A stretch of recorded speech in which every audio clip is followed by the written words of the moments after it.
Inicialmente vamos olhar esse quadro que é a penetração da iluminação pública em relação à penetração, né, porcentagem de domicílios atendidos no Brasil, fazendo esse comparativo entre iluminação pública, pavimento das ruas e existência de calçada. Podemos notar que a iluminação pública tem uma penetração de 95%, 95,5%. Pavimentação das ruas 81% e a existência de calçada 68,5%. Isso mostra como é importante, né, no cenário nacional a iluminação de áreas públicas, né? No Brasil, a iluminação pública representa mais de 4% do consumo total de energia. Esse é o segundo item mais importante dentro do orçamento dos municípios, né? Ele só é superado pela folha de pagamento. Portanto, um projeto de eficiência energética tem o papel importantíssimo da redução das emissões, né, das cidades, e além de oferecer benefícios para o orçamento municipal. Desde 2015, os municípios assumiram a responsabilidade para gerenciar os ativos de iluminação pública. Em alguns municípios, essa responsabilidade ficava por conta das distribuidoras, né? Então, a partir de janeiro de 2015, os municípios foram obrigados a assumir essa responsabilidade de gerenciar, enfim, de fazer toda a gestão dos seus ativos de iluminação pública. Olhando um pouquinho as PPPs com relação à iluminação pública, segundo o radar PPP, existem 10 contratos de PPP assinados. Na verdade, até foram assinados, mas tem alguns que foram inclusive anulados. Nós vamos olhar mais para frente no mapa e a gente vai poder identificar. Assinado e rodando mesmo são 7. 54% das PPPs assinadas em 2016 foram de iluminação pública. Mais da metade foram de iluminação pública.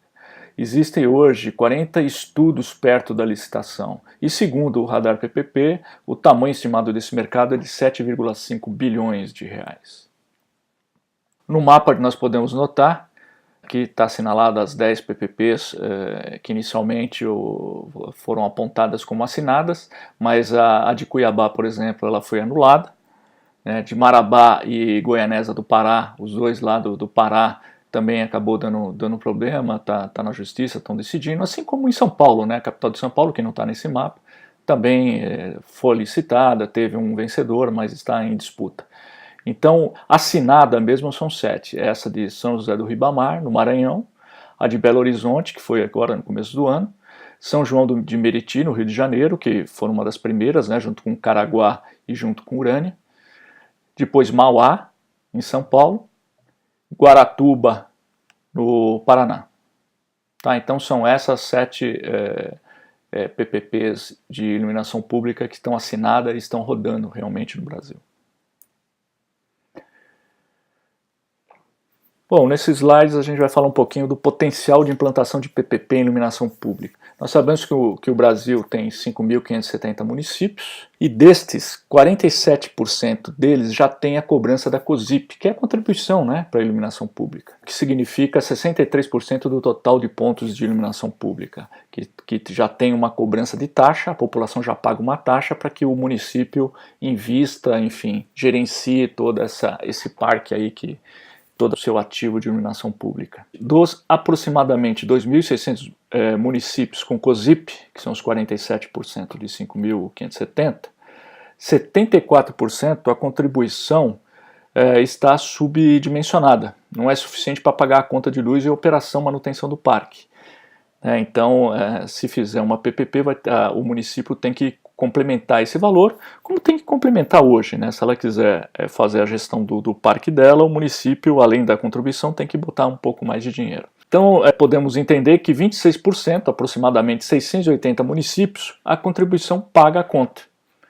Né? Então, a contribuição, a COSIP ou CIP, né, que o município paga dentro da conta de luz, ela é suficiente para fazer a gestão de todo o parque e pagando a conta também de luz da sua iluminação pública. É a estimativa do BNDES para os próximos 15 anos investimentos da ordem de 26 bilhões para esse setor. Neste slide fazemos um comparativo com o LED e as outras tecnologias. E o LED ele tem um consumo menor de energia, tem uma condição de eficácia, né, luminosa, o lumens por watt é melhor que os outros, que as outras tecnologias. Tem uma vida útil também bem maior que os outros, né? Bem maior. Só que o preço também é bem maior. Então, a longo prazo, você colocando tudo isso num fluxo, a tendência é que os LEDs hoje tenha uma viabilidade econômica, mesmo estando nesses preços altos, a viabilidade econômica do LED tende a ser melhor que das outras tecnologias. E se considerarmos que, na medida que a produção de LED comece a ser maior, a demanda por LED começa a ser maior, a tendência do preço diminuir. A seguir, iremos fazer uma breve análise sobre as oportunidades e os desafios para o setor de iluminação pública. Oportunidades. Elevado custo de energia e custo decrescente para a tecnologia de LED. O alto custo de energia combinado com os preços decrescentes da tecnologia LED caracteriza uma grande oportunidade econômico-financeira para os municípios, além de estarem alinhados com os objetivos nacionais na área de mudança climática. Incentivos para os municípios investirem em seus ativos.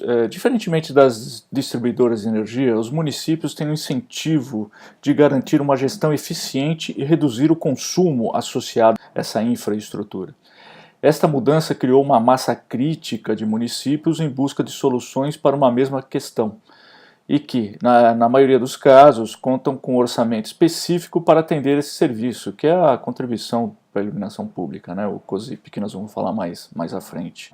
Isso resulta em um grande mercado potencial, tanto para fabricantes como empresas dedicadas à instalação e gestão de parques de iluminação pública. Fonte de recurso específica para custear o serviço de iluminação pública. Em dezembro de 2002, uma emenda constitucional facultou a cobrança da contribuição para custeio de serviço de iluminação pública aos municípios e Distrito Federal, com a finalidade exclusiva de custear os serviços de iluminação pública, que é a CIP ou COSIP. É um recurso vinculado, cujo objetivo é custear o fornecimento de eletricidade, manutenção, instalação e melhoria dos equipamentos de iluminação pública. Quer dizer, esse é uma fonte, é um recurso que só pode ser investido em iluminação pública. Além disso, a legislação permite a cobrança da COSIP na conta de energia elétrica. Então, quando o munícipe vai pagar sua conta de energia, ele está pagando, na conta vai estar lá o valor também da sua COSIP. Isso mitiga bastante o risco, né, de recebimento. Alinhamento com políticas públicas do clima. Na COP21, que é a Conferência das Nações Unidas sobre a Mudança Climática de 2015, entre outros objetivos, o Brasil comprometeu-se a fazer a transição de sua matriz energética para energias renováveis. E a sua meta é que 45% da sua matriz de energia seria com fontes renováveis até 2030. Para alcançar essa meta, foram incluídos os ganhos de eficiência energética, alcançados no setor elétrico, da ordem de 10% até 2030. Cerca de 1/5 desta meta pode ser alcançada simplesmente pela conversão do parque de iluminação pública para a tecnologia LED, tendo em vista que a eficiência desta nova tecnologia representaria uma economia adicional de 2% no consumo de energia elétrica do país. Se todos os municípios trocassem seu parque de iluminação pública para LED, a economia seria de 2%. Agora, desafios. Alto custo e escassez de recursos públicos. Mesmo considerando que, ao trocar todo o parque por uma tecnologia que consuma menos energia, portanto gerando a longo prazo economia na conta de luz, inicialmente é preciso fazer um investimento pesado nos ativos. E isso é um grande desafio para o setor público. Limite de acessos a outras fontes de financiamento. Existem atualmente importantes restrições de financiamento para os municípios brasileiros, devido à lei da responsabilidade fiscal. Risco de crédito municipal. Apesar que nesse caso de iluminação pública temos a COSIP, que oferece uma fonte de recurso destinada para uso exclusivo em iluminação pública, uma característica que não existe, né, na maioria dos outros setores municipais. Mesmo assim, a mera existência da COSIP não elimina a percepção de risco de um projeto. A COSIP ela pode apresentar fragilidades, como um possível congelamento, contingenciamento dessas receitas por órgão de fiscalização, controle, ou formulação incapaz de assegurar a suficiência de COSIP durante o ciclo completo de investimento. O cenário macroeconômico brasileiro nos últimos anos tem criado um ambiente desfavorável para investimento em infraestrutura em geral.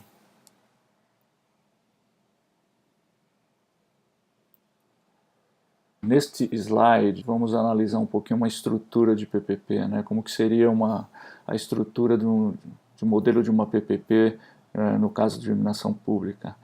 Os consumidores pagam a sua COSIP, como nós já falamos anteriormente, a COSIP ela vem dentro da conta de energia elétrica, ao pagar a conta tem lá o valor da COSIP, portanto esse valor vai para a concessionária inicialmente. Se a concessionária pega esse valor da COSIP e deposita numa conta vinculada no fundo municipal, que é específico para investimento em iluminação pública, para esse projeto de PPP. Se esse valor for suficiente, não necessita o município fazer contribuições adicionais. Agora, se não for suficiente para tornar esse projeto viável economicamente, o município complementa esse valor. Tá? Esse fundo paga o valor para a SPE, a sua contraprestação, né? Essa contraprestação ela tem que atingir os indicadores de desempenho, né, os atingimentos de meta contratual. O verificador independente vai checar se atingiu todas as metas. Atingindo todas as metas, o valor é pago 100% para a SPE. Tá? E a SPE, obviamente, presta o serviço de iluminação pública eficiente para o município, para os consumidores, né, para o município. Uma SPE ela pode ser formada idealmente por um fabricante, um operador e um financiador. Senão o financiador fica só financiando mesmo, ficar fora da SPE. Né? O financiador pode fazer parte da SPE, como pode ficar fora da SPE só financiando o projeto. Ela empresta dinheiro, enfim, ela injeta dinheiro na SPE e a SPE depois devolve pagando esse financiamento. Essa é uma estrutura básica de uma PPP de iluminação pública. Por que a gente pode afirmar que a hora é agora, considerando os mandatos municipais? Como todos sabem, o mandato municipal tem 4 anos, né? E no nosso caso aqui, o primeiro ano é esse ano aqui, é 2017, indo até 2020. Se a gente começar a elaborar, a modelar uma PPP agora, ela demora em média 1 ano e meio. Nesse nosso exemplo aqui, vamos utilizar 1 ano e meio, que eu acho que é mais realista até. Portanto, começando agora em outubro de 2017, ela terminaria em março de 2019. Agora vamos fazer uma continha ao contrário, vamos fazer uma análise partindo do limite máximo. Não é bom deixar um contrato para ser assinado, enfim, para ser finalizado no último ano de um mandato. Todo mundo sabe disso, né? Sempre acontecem algumas coisas inesperadas, as perspectivas políticas podem atrapalhar o projeto. Então, se a gente considerar que a nossa data limite de assinatura de um contrato e início de uma operação seja dezembro de 2019, a gente pode afirmar que esse contrato, essa modelagem dessa PPP, ela tem que começar no máximo até julho de 2018. Portanto, essa janela, né, essa janela que vai agora de outubro até o meio do ano que vem. Essa janela ideal para um projeto de PPP ser iniciado, até julho de 2018.